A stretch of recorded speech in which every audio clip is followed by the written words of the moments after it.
throughout this entire time, since I was a kid, I had been in the background, just literally obsessed with learning. Like all I did when I was in class, I would have my notebooks. I didn't study or anything.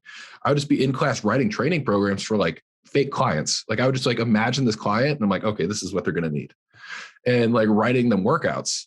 So like one day my strength coach was like, yeah, do you want to write the workout for everybody today? I'm like, dude, this is like a dream come true. Are you kidding me? But so it's funny because so many people are coaches and they're like, yeah, I'm a coach, whatever. But like, that's literally been my actual dream for like my whole life, as far back as I can remember. So if you care about something enough, you will find a way to it. Like I will tell clients this all the time. Like if I don't know something, like I'll find it. Like I had a client last week. I paid somebody $250 for 30-minute consultation to go over their lab work. Cause I was like, oh fuck, I'm kind of stumped. I don't really know actually. And then that's how you learn though. Like you just be very, very honest with people. Right. And I've just done this kind of thing repeatedly over and over and over and over. And I've well over $100,000 invested in my education.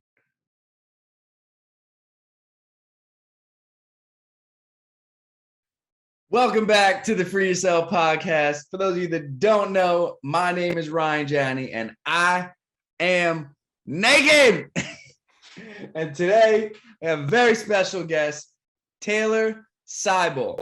He is a brilliant health and wellness coach. And I am so excited to have this conversation because the person that I regard, or the two people that I regard as the smartest people I know with this stuff, said that Taylor is the smartest person they know with this stuff.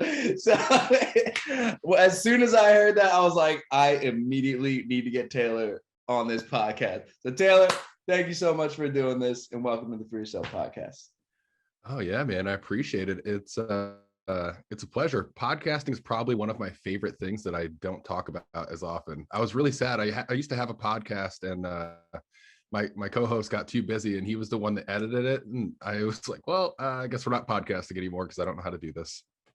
Dude, that's the toughest part of this. Cause like anybody can do Zoom or get together and have a mic and hit record but at the editing and getting it out there and the messing with YouTube and Spotify and Apple Podcasts and stuff, like that's where it gets difficult. And that's where it gets a little overwhelming, especially. But luckily, I also, aside from being a fitness person and studying this stuff from, I don't know, for the past 15 years, I'm also a DJ and producer. And I took Cosmic Academy, which was all about marketing, business, like how to, what is wording in contracts and like all that type of stuff. So I got to learn that the more programs and stuff that you can do your own marketing and all that stuff, you then also learn how difficult that stuff is. And you can see when someone's good at it and then they're worth paying to do it. So that's how I learned, a very, very basic understanding of all this stuff. Like I especially, the good thing about this is that I have, people on here that aren't going to be like talking some wild shit. So I don't really go back and edit things out other than like, I don't know what I've edited out, me leaving to go take a piss and coming back, shit like that. I'm not going to leave a minute in of dead air, So yeah, no, it makes total sense. And I mean, you have a good presence for podcasting anyways. I feel like it's something that you really enjoy. I mean, especially like I love when I talk to like upcoming artists and stuff, because like we all on some level, even if you're not an artist, like we all on some level have something that we really, really love to do. And we would wish that that's what makes us the money, but we have to find that balance of working the job until the thing we love makes us enough money to not have to work the job. And there's a lot of freaking, in the music industry, especially, like there's so many people doing it. And it feels like that because I'm surrounded by it. Right. But when you have especially when you're first starting off with production, like that shit's so much harder than learning how to DJ. It's like, at least for me, that's how it was. So when you see all these people that you know that have put in just as much time and stuff as you, and their production is like going up, it's you're battling yourself because you know you're good at it too, but the mental health is like, and that's really where health and fitness has really helped me the most. You know, Sean Nixon and John Matthew, they're the guys that I saw doing the podcast with Taylor here. And so that's why I'm really excited to talk to you about this, because you also incorporate blood work into your programming. And that's something that's foreign to me, because especially because it's finally a little bit easier accessible with things like Inside Tracker and things like that. So like it's a lot more affordable for people now, even if you don't have insurance to get it. So how did you get so into that stuff? Like where did this journey start for you? Well, I'll even backtrack slightly. So 2 months ago, I actually quit my full-time job. But here's the thing is, and I know you're in a similar spot in a lot of regards, it seems like. What I did was I just leaked. I didn't have enough clients at that point, right? Because like I had these self-limiting beliefs that were holding me back. But once I released that, I literally, like, for example, last week I had signed 5 clients. Hell like yeah. My income just jumped $1,500 last week. But it's not anything to do with marketing or anything like that. It's literally just self-belief, and people will be attracted to that. Like you just have to know that like what you're doing is the right thing. I took that leap with the music industry, and when I was 27, I'm 31 now, and it lasted for me about 8 months. And in that time, like, don't get me wrong, in that time we signed three records to record labels. We got opening gigs for Bingo Players, Laid Back Luke, Dioro, Ryan Marciano and Sonny James, and like all these guys that we looked up to.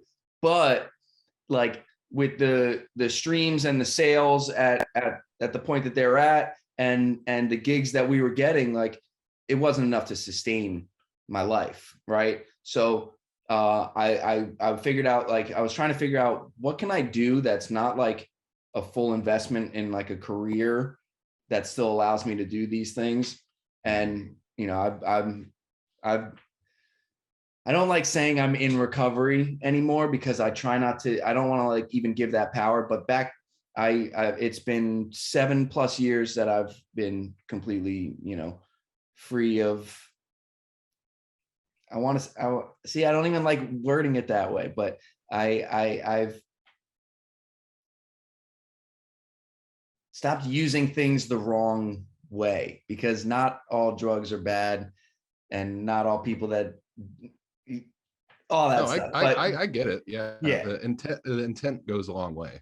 Yeah. Like, especially like I'm so much more into, I want to learn so much more about psychedelics and how to really use marijuana and like CBD. I love it. It's been a freaking lifesaver, especially with pain and anxiety and shit like that. But so then I started working. I get off track a little bit, but it helps with a podcast because you just keep talking, right? But so I started working at a rehab, and I did that for a little while there, and that kind of burnt me out from recovery too, because not everybody there really wants the help that you're trying to give, especially the health and fitness, when they're coming off the streets of New York or Chicago or Philly, literally shooting heroin in their neck, and they're like, shut the fuck up about working out and eating healthy. It's like, but I promise it'll make it a little bit more tolerable. Like, so you might not want to friggin' do that, but you know. Well, that's actually like an oddly perfect segue into the blood work stuff, because it's pretty much the environment that you're in, or that you're introducing yourself or a drug to, aka introducing a drug to your body, which could be an over-the-counter supplement or whatever.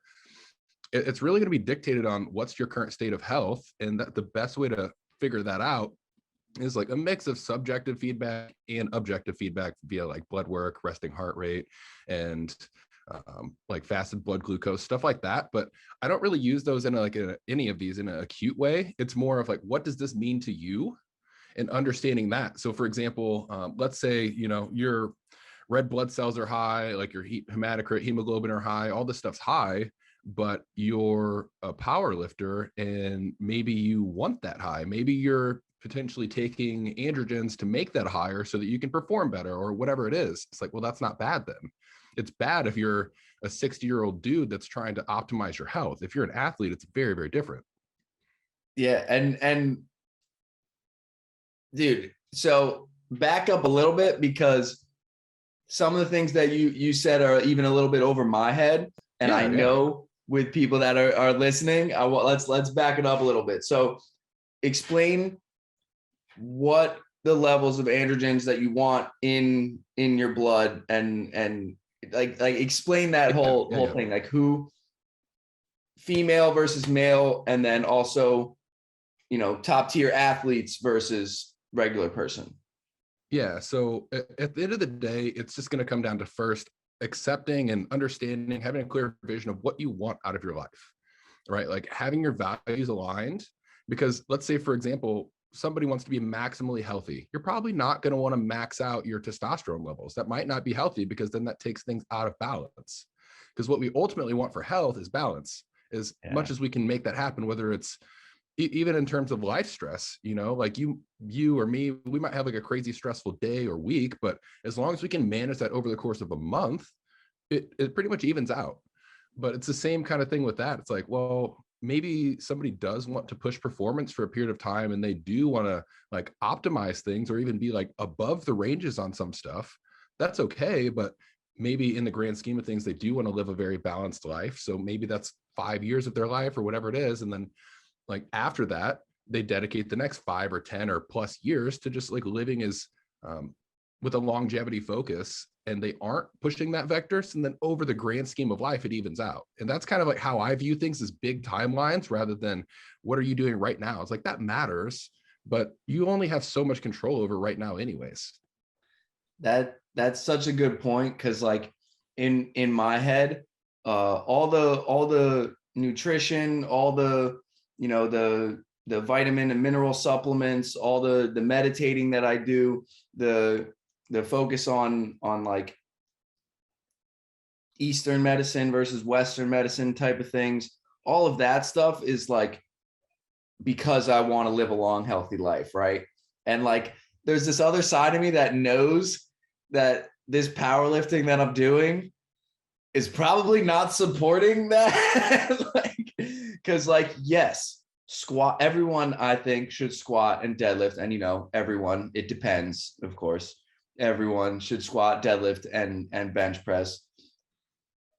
But the levels that I'm pushing my body, like people talk about, I feel so great after I exercise, and like I'm ready to start my day. And like I had to move my powerlifting workouts to the end of my day because I'm dead. Like there's nothing that I'm not going to do anything after my powerlifting workouts. Like I know that there's no more testosterone left. There's no more like, I don't see you probably can dive deep into more why I'm so incredibly dead after those workouts than I can. I just know I fucking worked my ass off yesterday. 507 deadlift for a set of 3 pause reps.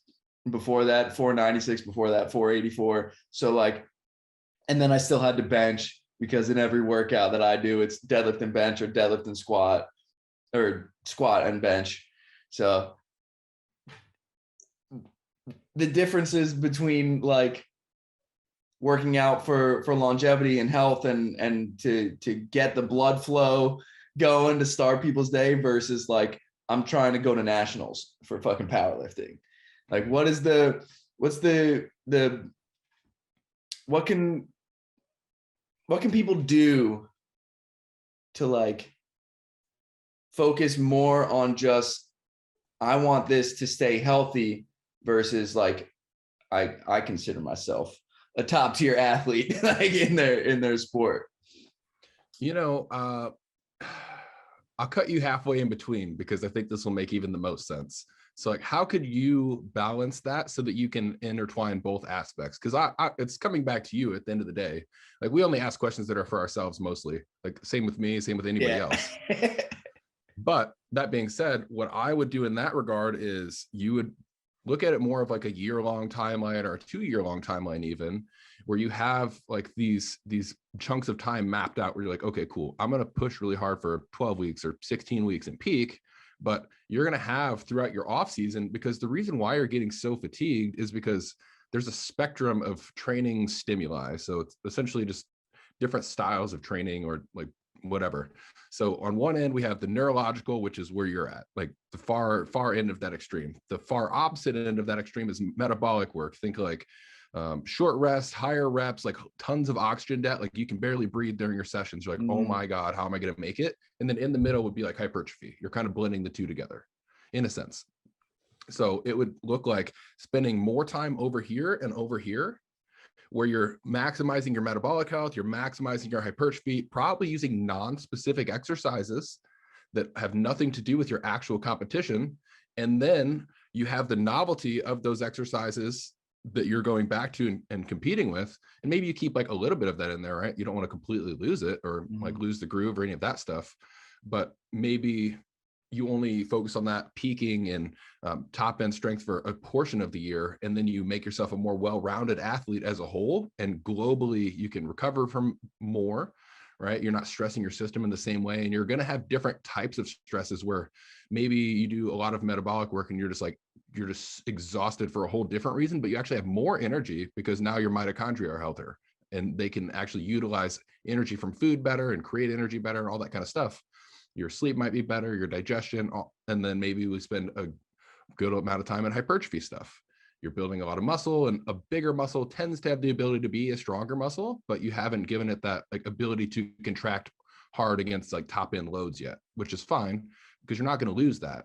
But the biggest people, the reason why powerlifters can sometimes be very, very strong but not look as big is because the thing that makes you the biggest is actually having lots of glycogen storage, more or less, like lots of cross-sectional area, which is what you would get from more of the metabolic and more of the hypertrophy stuff. So you could use that to your advantage to have a better powerlifting career and be less injury prone and feel better for a bigger part of the year.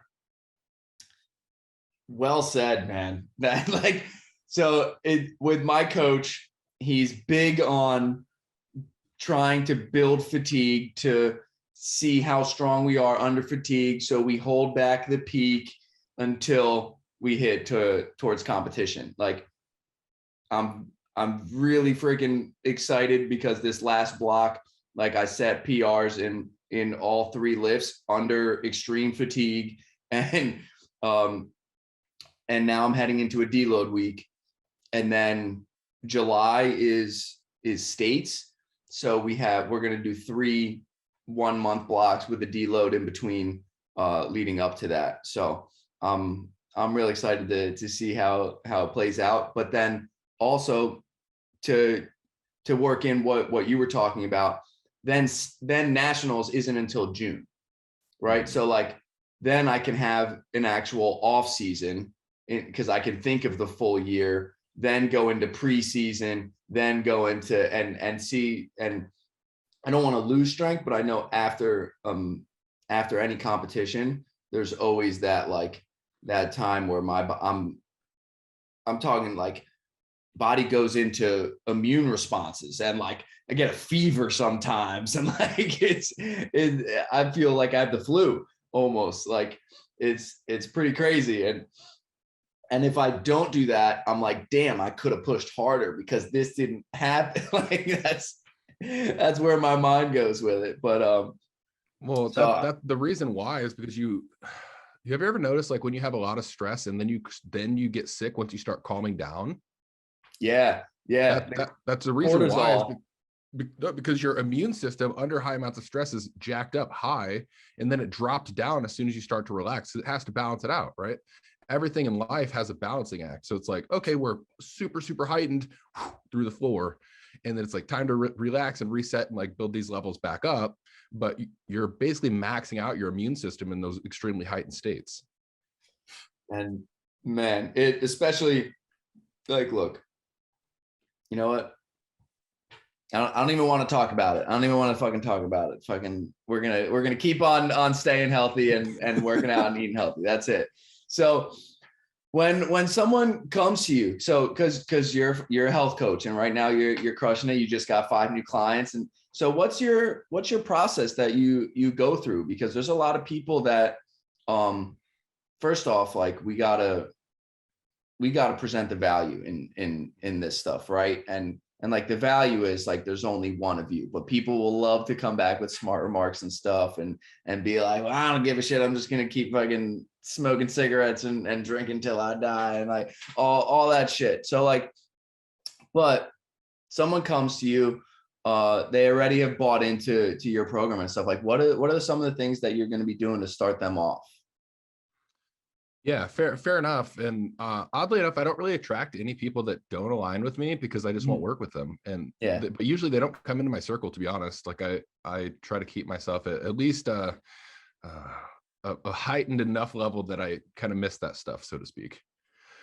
But the reality is it's actually very simple. I pretty much just get on a call with somebody and see like what they actually need from me, because a lot of times someone will ask me like, well, are you going to give me macros? Am I going to have a meal plan? Am I going to have this thing and that thing? It's like, well, what do you need?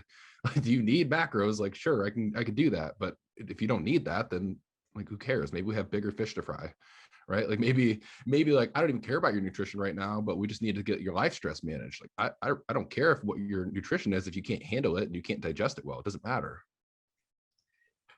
Dude. So Sean and John together helped me get rid of asthma, eczema, like, I don't want to say bipolar, but mood swings, where it was like I would feel this like overwhelming depression, but like know that it wasn't really how I was feeling. And then like I get these like super high highs. Like obviously I've never been to a psychiatrist or psychologist to like be diagnosed for any certain sort of mental health, but like I know when I'm out of whack, and but they've helped me really balance that stuff out. And it started with nutrition, and then like with those guys, it wasn't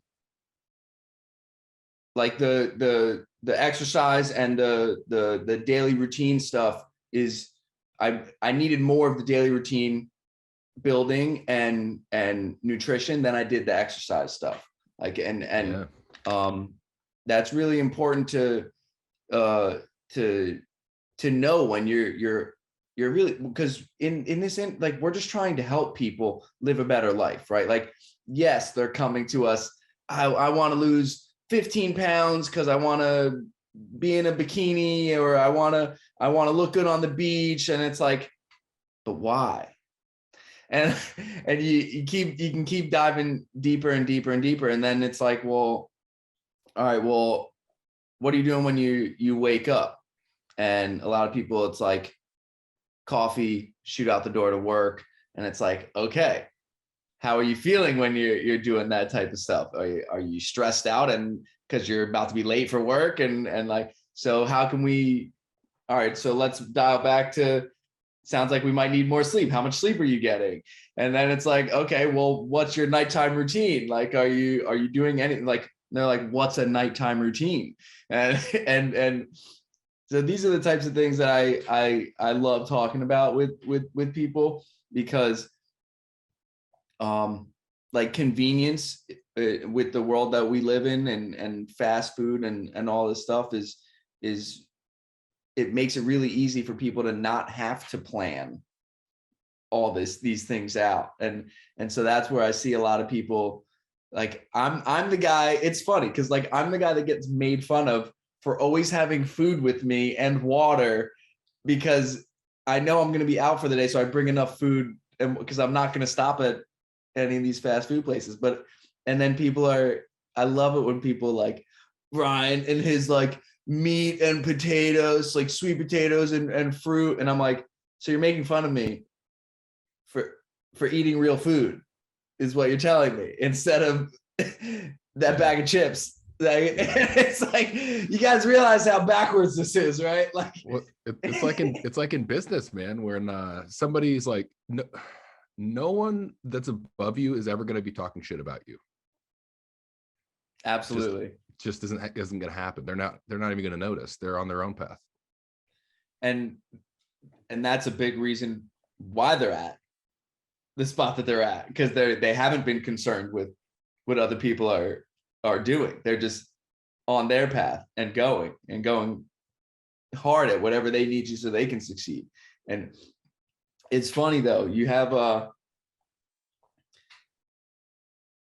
I didn't like, until I started this last job, like I had been so removed from like the person who goes with the standard American diet, like so removed, so that like I couldn't even fathom that it's still called the standard American diet, because I don't see people doing it. You know what I mean? So how can it be the standard? And then I started this job and I'm like, I'm blown away at the muffins, bagels, and a shit ton of butter and cream cheese as the breakfast, with 4 cups of coffee that leads into no water for up until lunch, when it's a big sandwich or fried food. And I'm just like, how do people survive?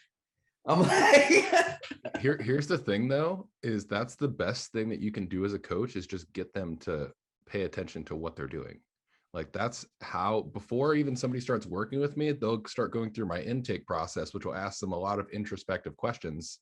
And they're like, fuck, I've never thought about that. And they're like, okay, cool. No, yeah, no worries. Just fill it out. No stress. And then they're like, oh yeah, okay, cool. I'll just fill it out how it is. And then I'll see it and I'm like, all right, cool. And then I'll start to get their intake stuff each week. And it's like, oh, what were your wins for the week? What were like things you did to relax? How did this food make you feel? And like, so on and so on. And they're like, that's interesting. I've never thought about that. And over time, you start to condition people to do the things that they're meant to be doing, because they're like, well, shit, I guess that's weird. I didn't notice that when I eat this thing, it does this. And I'll let people come to their own conclusions, because at the end of the day, if I tell them, I'm like, hey, look, you have to cut this out, they're going to feel weird about it, because I'm telling them they have to do it versus like they get to do it. They're like, oh man, I'm so excited. I'm going to actually get to feel good for once. That's such a good point, man. It's like, right now, my I don't need to say his name, but a friend of mine has come to me to help him with his diet, and I had him do what Sean and John did with me, and just write down everything that he's eating, drinking, nibbling on, anything that goes in his body for the first week. And the key thing that I wanted to tell him, I was like, you know what I eat, because you saw me do it for 8 months that we were working together. Don't do what you think you want me to see. Like, I actually want you to continue living your life the way. Like, I don't want to change anything. I need to know where we're starting to address anything. And when he wrote out his program, like, he's unintentionally almost doing intermittent fasting and not doing as terrible as he thinks. It's just the overeating, right? Like the meals are, if we can figure out a way to make them more satiating with less calories, like I think that would help him a lot. So like, someone comes to you and you see that in their program, like, what are some of the things that you're going to be doing? They're eating mostly, like, I don't want to say fast food, but they're eating out a lot. And are you going to, with intermittent fasting and stuff, like, I want to know what your science is behind it, because you dive into the blood work and stuff, and because I know it's a good tool. Not everyone needs to do it, but I enjoy it and I feel good when I do it, you know? Yep. No, so it's going to depend on the context. So we'll first lay out, what does a beginner, intermediate, and advanced athlete look like? Because that's going to define what the constraints are that they're going to take on. But for example, let's say that somebody is an advanced athlete, but their commitment level is beginner level. They're going to have a very, very different plan than somebody that's an advanced athlete with an advanced level of commitment. Like let's say that you tell me, like, you'll be 100% locked in no matter what, like no matter what hits you, anything in life. Like if 2 weeks from now, some crazy traumatic life stress happens, you're still going to get your food in, you're still going to nail your sleep, you're going to do everything you need to do. Cool. That's going to be a very different outcome. But there's also those people that are at a more beginner level that have an advanced level of commitment, and that's going to look very different than a normal beginner. You don't have to start them at like a beginner. You can start them more like an advanced person if they are willing to do that and you know they can handle it. So defining where that is for that person first is going to be the biggest thing, because like shit, if he's 100% locked in, give him exactly what he needs, right? But if he's not, and he's like, I don't know, like I want to do this thing, but boy, I have like this really strong attachment to this. It's like, okay, cool. Let's keep getting some awareness around this stuff. Let's start teaching you some actual proper food behaviors. So maybe we're chewing our food properly, right? We're eating in a calm, relaxed state. We're doing all the stuff that we're meant to do from that side of things. And then maybe it's like, well, maybe we cut it down to 2 or 3 meals out a week. Like simple, you don't have to lose everything, but just like make wise choices when you eat these meals. Don't eat anything you know is going to mess you up. Just like eat like an adult. It'll be fine. Like you can have a burger and fries or whatever, but only if it makes you feel good. They're like, oh yeah, cool. Like, yeah, I should feel pretty good. And then they eat really good all week and they eat that and they're like, what the fuck, dude? I feel like shit. That is not right. But they'll notice because you're still giving them that leeway, but you're giving them lots of freedom. You're giving them a fence line rather than like, you have to do this thing. You're just keeping them within like a broad fence line. And I think that works best for a lot of people, just giving them more of a fence line, and you can stretch that out or constrict it as much as you want to, as much as they can handle. But starting like what you know they can for sure do, so you can start building positive momentum and positive emotion from them. Man.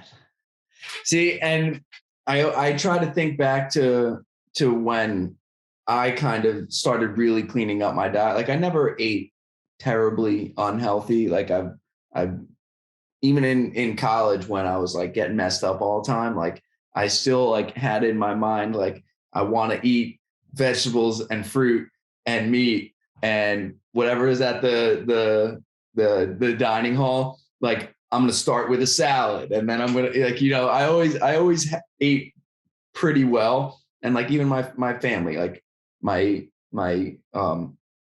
closest family, like no one's like crazy overweight. Everyone's relatively thin and exercises. Like I'm grateful that I was taught that at a young age, you know, and played sports my whole life, that whole thing. But like, I try to think back to when I started making rules for myself, and like the no fast food, that was even before I got into recovery. So like I was doing like all this other wild shit, but I cut out fast food. And like that was like a rule that I gave myself that made doing the other stuff like okay, you know.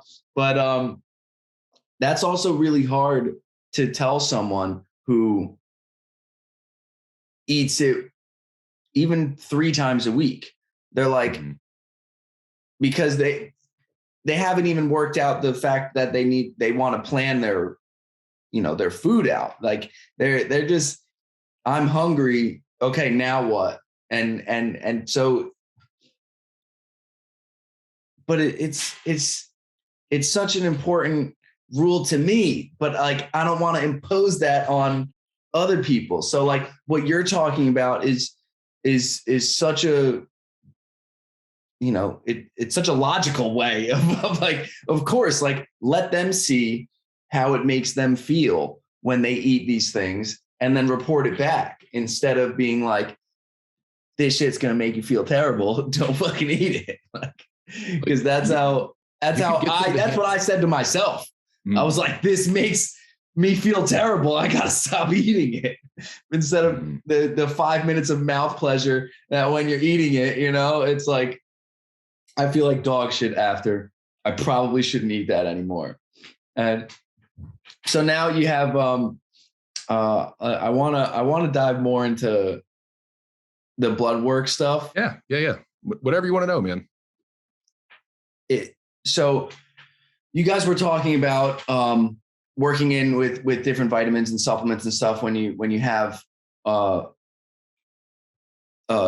client come to you but also if they don't have like a budget for that stuff, making healthier choices with their foods. So what I guess I want to dive into, like, what are like some important markers that you're looking for when you get the blood work back? Okay. Yeah. So first and foremost, you just want to make sure their complete blood count, their like metabolic panel, like electrolytes, none of that stuff is like super messed up, right? Like the first things first, make sure they're not going to die. Before we look at hormones, they have to be alive. Yeah. So like, fair enough. Like I've had somebody, their blood work looked all jacked up, but I'm like, what's the one thing I can do to make the biggest impact? I'm like, bro, you need to go donate like tomorrow. Like you literally need to just go donate blood. And he felt like 1,000,000 times better. But then he hired me as a coach the next day because he was like, holy shit, no one told me that. And it's like, cool. Because no matter what, if you're looking at blood work, you're basically trying to find like, what's the biggest domino that I can push that's going to knock all of these other things into place the most. It might not fix everything, but let's say somebody has low levels of vitamin D in their blood work. Let's say they have like low MCHC and like some of these things like MCV, these things would be more indicative of like a B vitamin deficiency. So it's like, okay, cool. Let's get your vitamin D status up. Let's get your B vitamin status up. Maybe we use a methylated B vitamin. So you like for sure can skip over any potential hereditary issues like having like MTHFR or something where you basically can't. So if you have like some people have I can't remember what it's called, basically an issue where they can't convert certain B vitamins properly. So like if you give them folic acid, they can't convert it to the active form. So you have to give them the active form or else it'll like build up in their system and cause issues where they can't detoxify properly. So little stuff like that. But if I was to go and say like, just to optimize people, you want to make sure at bare minimum, and the people that do this before getting blood work, because I've started people and got blood work before we've done any work together versus getting the first piece of blood work after working together for like 3 months. And it's dramatically different, but I don't do anything dramatically different, so to speak. The only things that I'll do is I'll make sure they're eating foods they digest well. We manage stuff from that side of things. We make sure maybe they have like a really high quality multivitamin that has like methylated B vitamins, and we're getting like our zinc and stuff like that from there. And so just like as an insurance policy, right? We have our B vitamin levels topped up. Maybe we have like a cod liver oil. So we're getting our omegas, we're getting our like vitamin A, vitamin E. Then maybe we have like a mineral product before bed. So I like more of a broad spectrum one that has like things like zinc, magnesium, copper, manganese, like all this stuff blended together, because balance is going to be best in that scenario. And that's pretty much like as simple as it gets in terms of like what's the baseline. And that alone would make a lot of people feel really, really good, just maximizing the basic stuff. And then you can have a really clear picture of what is left over, right? So you might not even need blood work initially, but it's helpful because it gets people to buy in faster because they see it and they're like, oh, whoa, that's not good.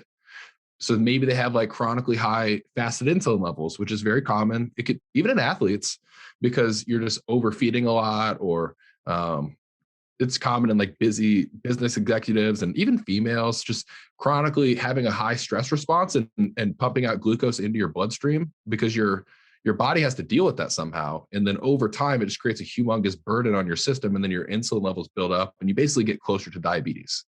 So maybe. And we don't want that. No, man, it's not good for anything. But maybe all you need to do is just get that person on a healthy diet. Maybe on their rest days, they eat like lower carbs. Their training days, they eat a little bit higher carbs. You time more of their carbs around their workouts. Like 50 to 75% of their daily carbs, like pre, intra, post workout, and you have them go on walks. Like you could do simple stuff because a lot of it will be literally stress response based. And once that balances out, a lot of times the blood work will balance out too. I love that you mentioned, I was listening to Andrew Huberman, and he was talking to I forget what his actual title is, but he's like performance specialist with the UFC. And he was talking about how, because Andrew Huberman he's a great scientist because he's great at asking questions, right? And he has these specialists on, and I try to do the same sort of thing with my guests. And what he did is he's like, everyone wants to know for these high intensity athletes, like, what's the best diet? And you love when the specialist is like, well, it depends, and I'm not a nutritionist. And he's like, well, but still, like, we want to know, like, what. And he's like, okay, well, this is what we do with our athletes, and this is not, he's like, yes, we tweak it with each individual one, and their starting play, and so it's always this, it depends, and you, I mean, I love hearing that shit because there shouldn't be a cookie cutter, but there should be a good baseline, and this is the baseline that he starts with their athletes. It's like pre and post workout is where almost all the carbs are, and the keto or carnivore type of eating on the outskirts of that, because we need to rebuild everything. And I unintentionally adopted that because I could feel the huge difference in my workouts when I tried to just be carnivore, or tried to, because I like experimenting with all these things. Like carnivore felt great, skin felt great, like I wasn't crashing, but my workouts, I was dragging because there's no fucking carbs to power. And then I went the other way, and I'm like, I'm gonna eat a shit ton of rice before my workouts and I felt great. But then I also noticed that I was starting I was throughout the day, I'm having my spikes and crashes of energy, and then that led to more coffee, and I'm like, let's back this up. Let's see how can I make this a little bit different. And now I'm basically eating quote unquote carnivore, keto, away from the workouts, and a shit ton of fruit and a little bit of protein and a good amount of fat right before and after the workouts. So I guess I love that you talked about that, and so with the baseline that you have with your clients and stuff, like what are some of the because we talked about the minerals and the cod liver, and what are some other things that you're going to address with them, like not supplement wise, but that can help them to improve mental health, physical health, all these other things. What are some of the other things you're looking to implement in their lives?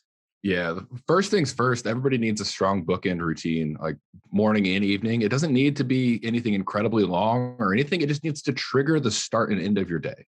That's all that it really matters. So the best way to do that is to pair a behavior with a supplement with specific light timing. So you'd have like sunlight at first thing in the morning, moonlight in the evening. But then let's say you have like some type of like introspective, meditative like practice on both bookends, and you pair that with a supplement. So maybe in the morning you have like St. John's wort or lion's mane or like something, you know what I mean? Like that's like the key, because it's like a 1 + 1 = 3 type equation when you pair the behavior with the supplement. So like pretty much every supplement in some grand scheme should be paired with a behavior. And then in the evening time, maybe you have like some magnesium, or you have valerian root or something to increase GABA levels. So you're essentially like giving your body the preparation it needs from a behavior standpoint to like potentiate the supplement. And then the supplement's like potentiating the behavior. They just go together really, really well. And you just get more out of both. So that's like first and foremost, honestly, just like spending, if you can, 30 minutes at least in the early part of the day outside. Like I don't even get to do that every day or most days at this point because it's really cold. So I'll just sit with my red light on and it's like good enough. And I'll read. Like my morning routine is like I'll get up, I'll shower, I'll end it with 30 to 60 seconds of like the coldest I can go on the shower. Get out, make my coffee, sit with the red light and read.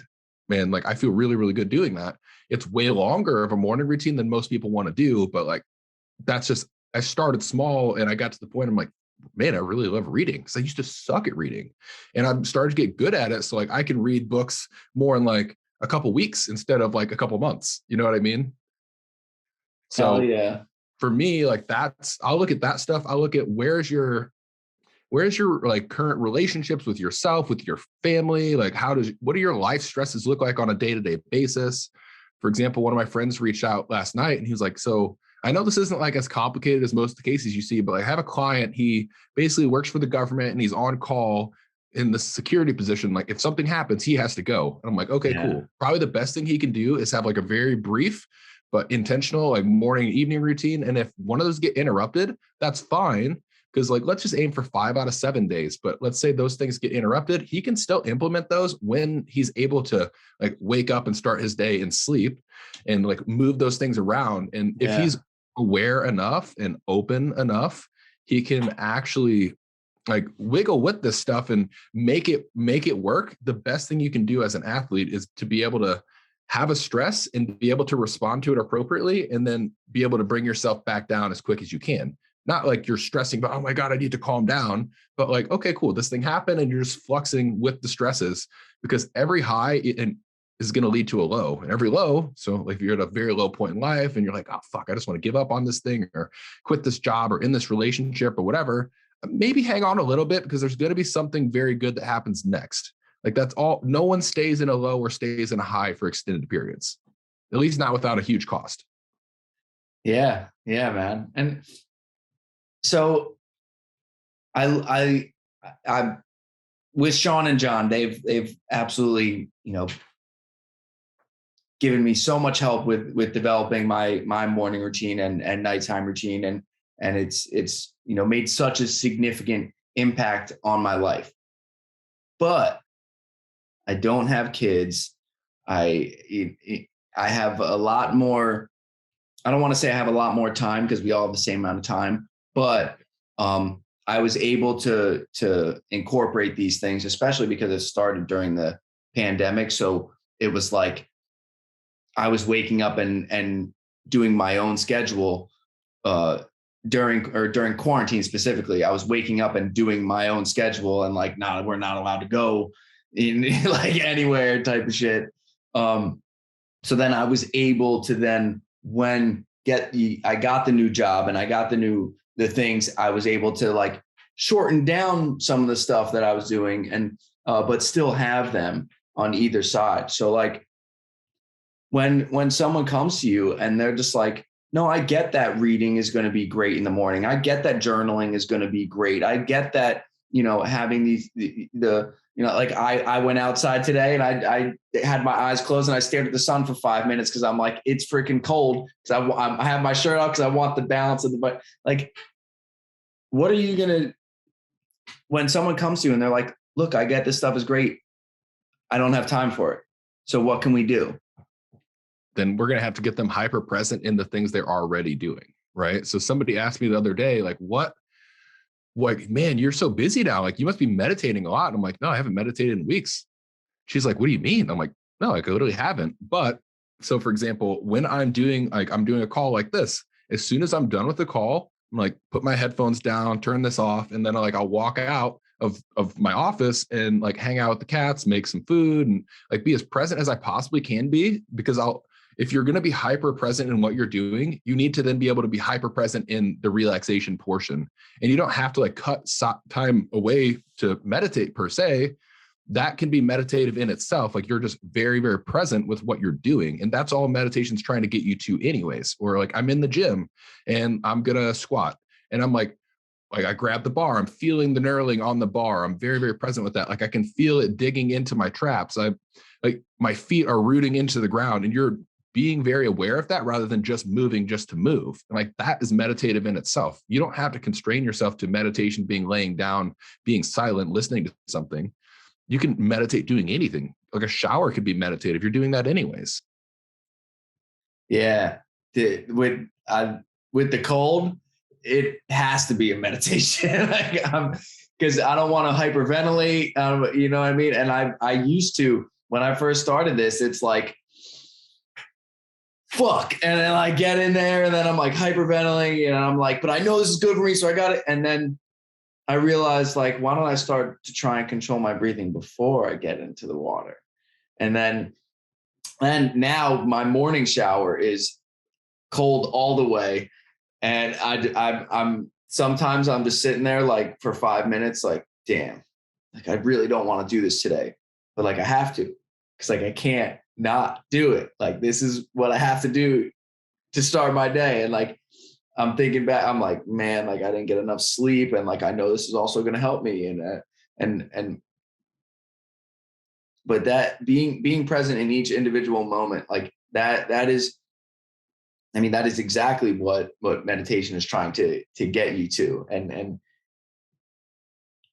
it's funny because like I never thought of like, it's because in my head it's like that's skipping to that. Like I feel like I had to meditate in order to get to that.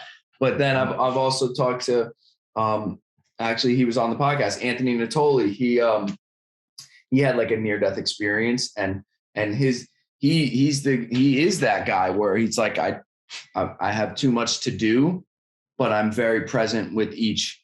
He's like, washing the dishes, it probably takes me a little bit longer because I'm just like really focusing on each individual stroke of the plate and the squeezing of the soap into the sponge.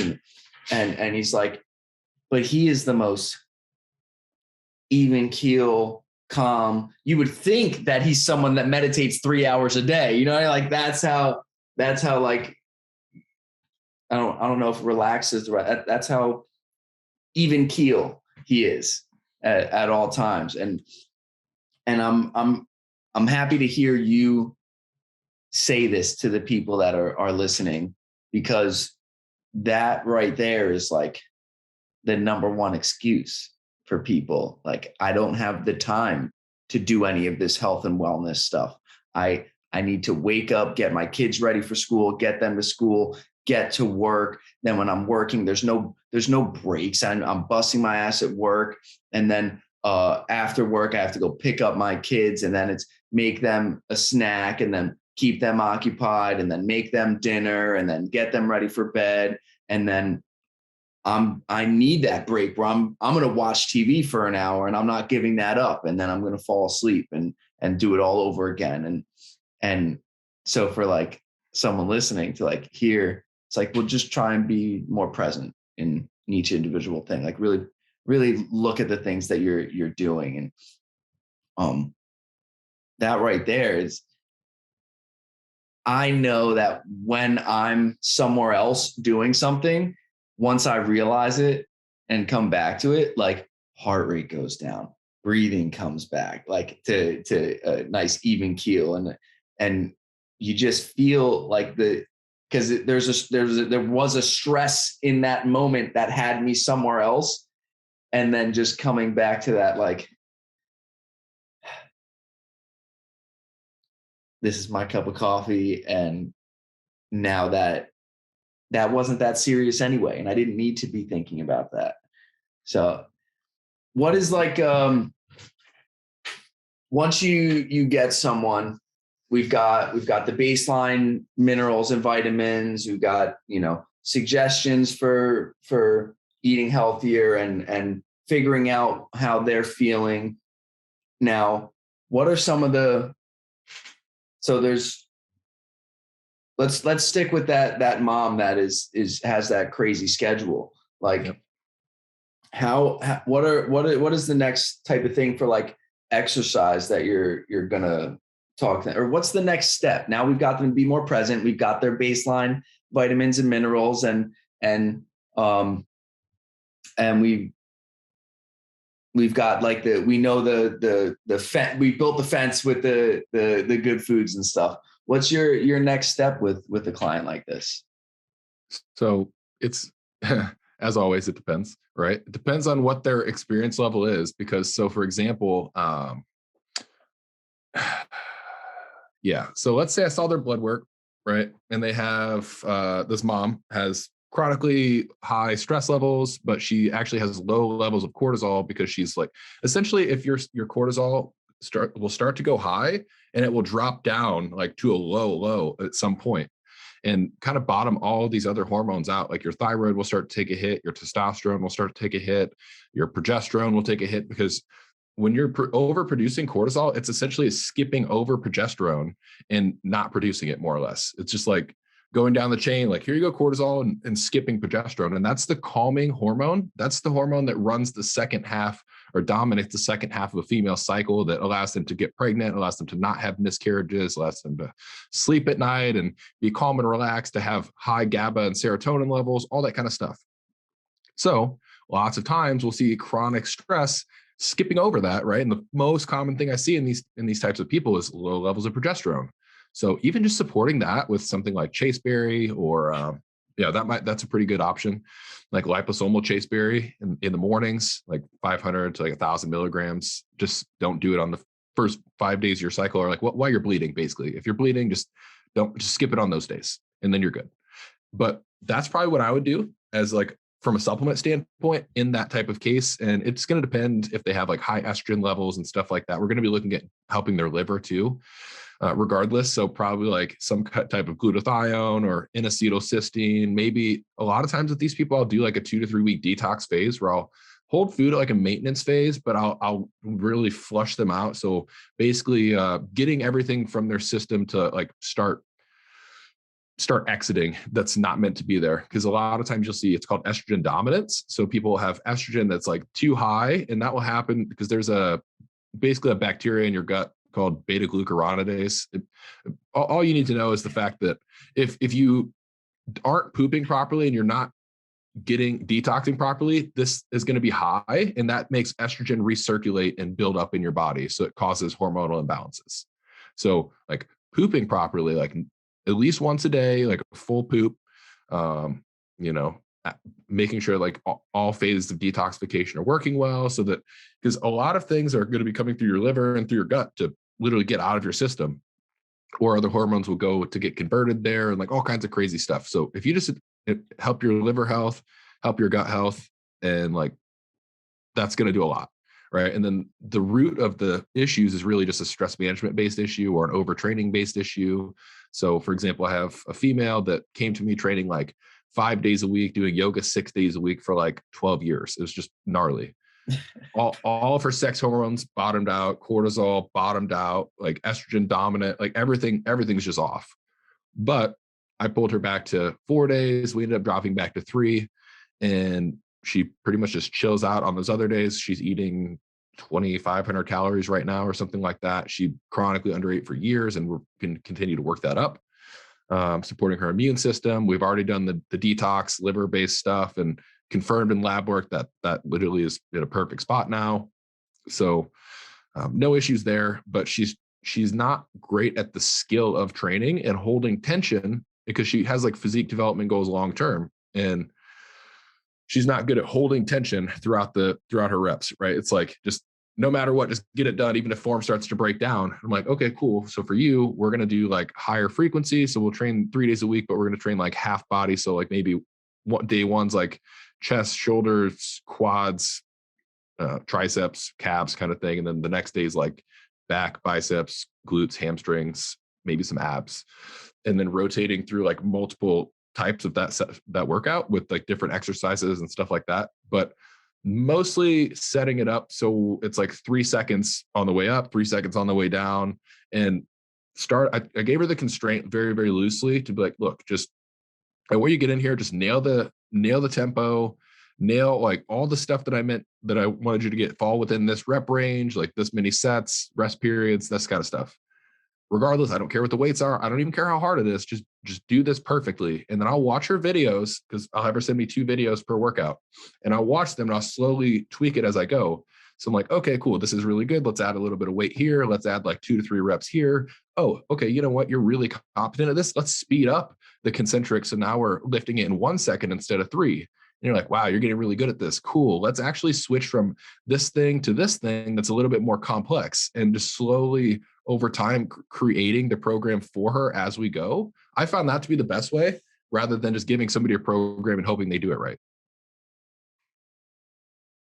That was a lot, I know. Damn. Yeah. So it's so beautiful to see, because like, first off, if someone sees this and doesn't hit you up for help with this shit, like,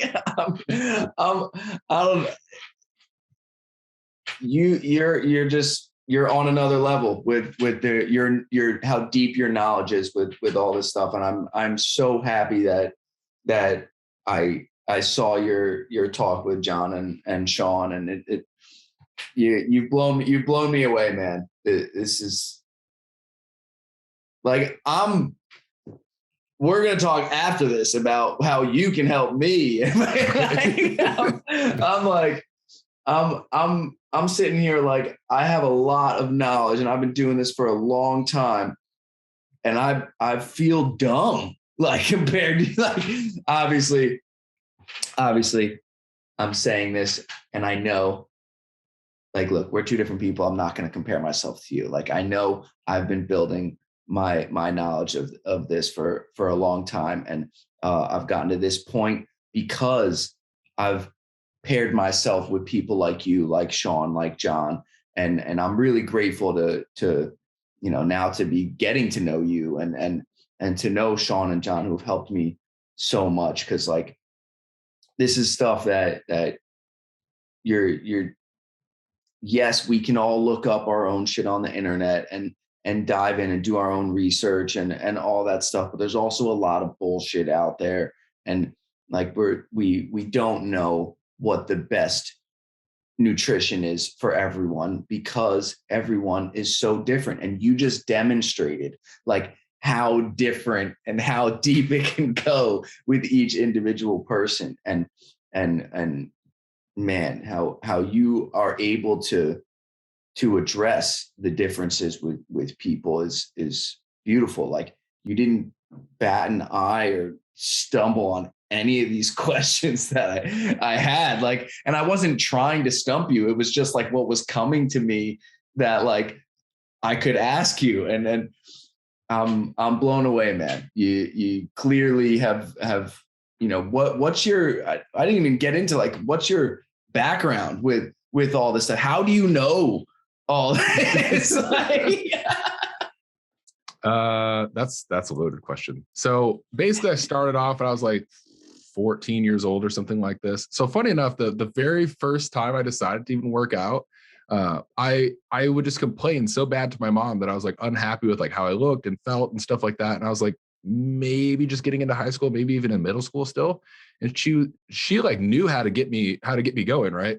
So she's like, look, you need to go get your fat ass on the treadmill right now. And I'm like, but I got so pissed, but I did it. Right. Because one of the best ways to take action is through anger. And it's only, and I don't want people to do this, but here's the thing. There's, if you read any books by oh my God, what's his name? I'll get back to it. But there's this book called Letting Go. Really, really good book.